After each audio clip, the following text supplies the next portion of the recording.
If you're thinking about leaving Illinois and even narrowing it down to somewhere in Wisconsin, you've probably already looked at Milwaukee. It's bigger, it's a little bit better, and it's more recognizable. And on the surface, it looks like the obvious choice. I'm going to show you why that assumption may be costing some families a lot more money, and why a smaller city 32 miles south of Milwaukee is outperforming it in almost every single category that actually matters to most families.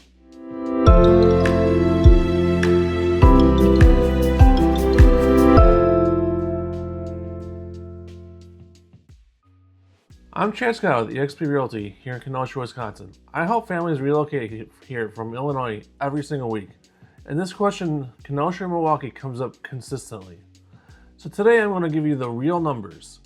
And if you already know that Kenosha is on your list, there's a free Kenosha relocation guide down in the description of this video. So go ahead and grab that while you watch and follow along. So let's start with what these two cities actually are. Because I think a lot of people from the Chicago area have a mental image of Milwaukee that doesn't fully match their reality. Milwaukee is Wisconsin's largest city with about 577,000 people. It has a pro sports scene, a major hospital system, a real downtown, and universities. It's a city. Kenosha, on the other hand, is around 99,000 people. It sits on Lake Michigan, like Milwaukee, 32 miles south of Milwaukee and about 60 miles north of Chicago. We're not a suburb of Milwaukee, however. We're a city in our own right, with our own economy, our own lakefront, and our own identity. And here's something that most people don't know. In December of 2025 and January of 2026, Kenosha was ranked the #1 hottest housing market in the entire United States by Realtor.com. Listings were getting nearly 3 times the national average in online views, and according to the most recent Metra MLS data from February of 2026, homes in the city of Kenosha were going under contract in just 29 days. Milwaukee, 42 days. Same market conditions, but 13 days faster. Milwaukee also made the hottest markets list, but Kenosha was the #1. So the question isn't which city is better in the abstract. The question is which city is better for you, for your family, your budget, and your daily life. So let's talk about the category that drives most relocation decisions: housing. In Milwaukee, the median sales price is about $230,000. That's straight from our MLS. Now that sounds a little bit lower than Kenosha on paper, and technically it is, but context really matters. That Kenosha median is being pulled down by the city's distressed inventory. You can find a ton of houses in neighborhoods in Milwaukee where you can absolutely find a house for $15,000 for tax houses that are being sold by tax foreclosures. And there's also neighborhoods where you probably just don't want to live in. So the range is pretty wide in Milwaukee, from that $10,000 houses all the way up to multi-million-dollar houses in the Milwaukee area. Now Kenosha's median sales price is at $281,800, also from our MLS. Same month. Now what that gets you here is a newer suburb, quieter streets typically, better school districts, objectively of course, and more direct Lake Michigan access. Now that's a meaningful different product. If you're coming from the Chicago suburbs like Lake County or Cook County, and you're used to spending $450,000 up to $550,000 for a house with a yard in a good school district, Kenosha's going to feel like a significant step up in your purchasing power. Milwaukee can offer that too. However, you need to know exactly which neighborhoods that you need to look at. So a quick comparison between Milwaukee and Kenosha. In Kenosha, the median sales price is $281,800. In Milwaukee, the median sales price is $230,000. In Kenosha, the days on market is averaging about 29 days, and they're getting 98.6% of the list price. In Milwaukee, they're averaging 42 days on market, and they're getting 97.2% of list price. So a little bit lower of the list price is what Milwaukee's getting, and higher median days on market. Inventory in Kenosha is down 10.7% year over year. So inventory is getting tighter in Kenosha, and inventory in Milwaukee is up 8.8% year over year. So you're having more choices in the Milwaukee area. Kenosha prices are appreciating year over year, up 10.6%, and in February and up 13% year to date. In Milwaukee, they're also appreciating, up 1.8% in February and up 6% year to date. So they're also appreciating in Milwaukee, but at a slower pace than they are in Kenosha. In Kenosha, new listings are up 42.3%, so that means that we have more houses coming to the market. In Milwaukee, they have new listings up 26.8%, so they have more supply, but they have slower absorption. They're not selling quite as fast, so we're seeing Milwaukee's market start to shift a little bit more towards a neutral market, faster than the Kenosha market. Now, me personally, I like to see more of a neutral market, and I like to see our markets heading that way, but we just see Milwaukee heading more towards a neutral market faster than the Kenosha market. So we'll see what happens in the next coming months and towards the end of the year. Now let's talk about what that data actually shows. Kenosha's median sales price is $51,800 higher than Milwaukee's, but Kenosha homes are selling in 29 days versus 42 days in Milwaukee. And Kenosha sellers are getting 98.6% of their list price versus 97.2% in Milwaukee.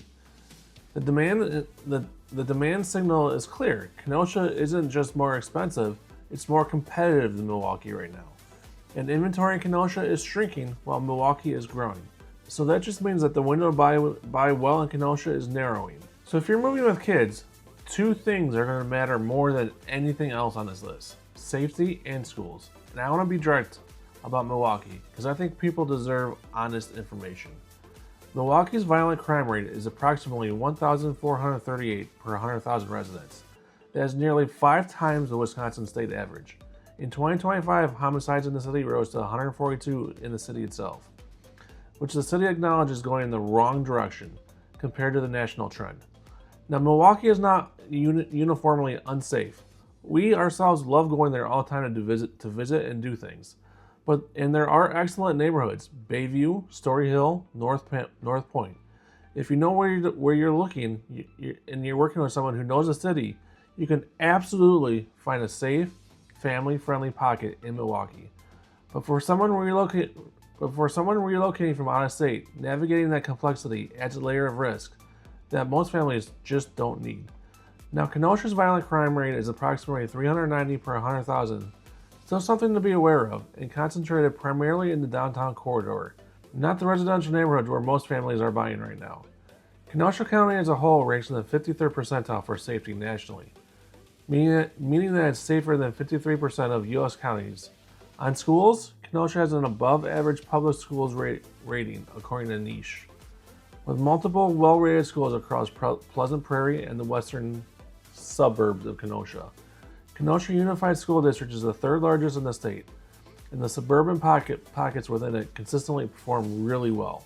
Now, I'm not just going to simply tell you that one city is safer than the other and just leave it at that and let you make your own decisions. These are my own honest opinions based on fact and research, based on real numbers put out by the cities and governments in niche.com, which is a school rating system that you can find online. Do your own research and make your own decisions based on fact, not opinion, and not what people tell you. So let's talk about commute and location. This is where Kenosha has a real advantage that most people don't fully appreciate until they actually move here. So Kenosha is about 60 miles from Chicago. We have a Metra train station here. It's the UP North Line that puts you in downtown Chicago in about 90 minutes or so, give or take. A lot of residents here commute to Chicago for work and live here in Kenosha for lifestyle and cost savings. Milwaukee is about 90 miles from Chicago. The Amtrak Hiawatha runs from Milwaukee to Chicago, and it's a solid option, but the commuting math is harder. You're looking at a longer drive and a more expensive, less frequent rail option. The Amtrak, I think it goes every day down to Chicago, but it's not nearly as frequent as the Metra train, and not nearly as reliable as Metra is.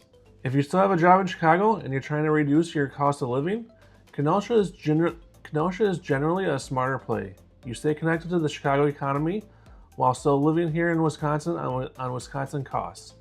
Now, if you're leaving Chicago entirely, your job is remote, or you found work in Wisconsin, Milwaukee's proximity to Chicago matters a lot less, and at that point, the comparison gets more even.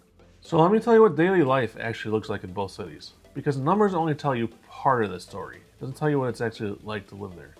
Milwaukee has things that Kenosha absolutely doesn't have. An NBA basketball team for one, the Bucks. Major concert venues, a diverse restaurant scene, a larger arts and cultural footprint. If you're someone who wants to be in the thick of a real city, Milwaukee delivers that. Kenosha simply cannot offer that to you, and probably never will.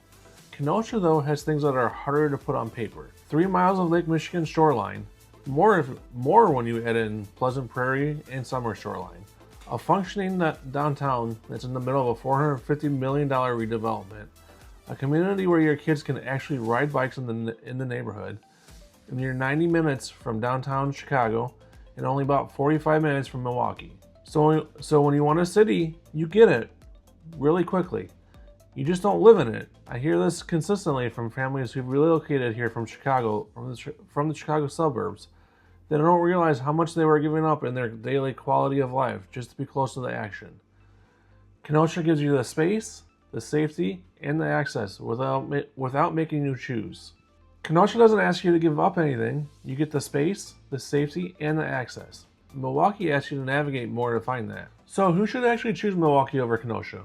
Well, if you're single or a couple with no kids and you want to be walkable to restaurants, breweries, and the live music scene in Milwaukee, Milwaukee's neighborhoods are honestly probably a better fit for you.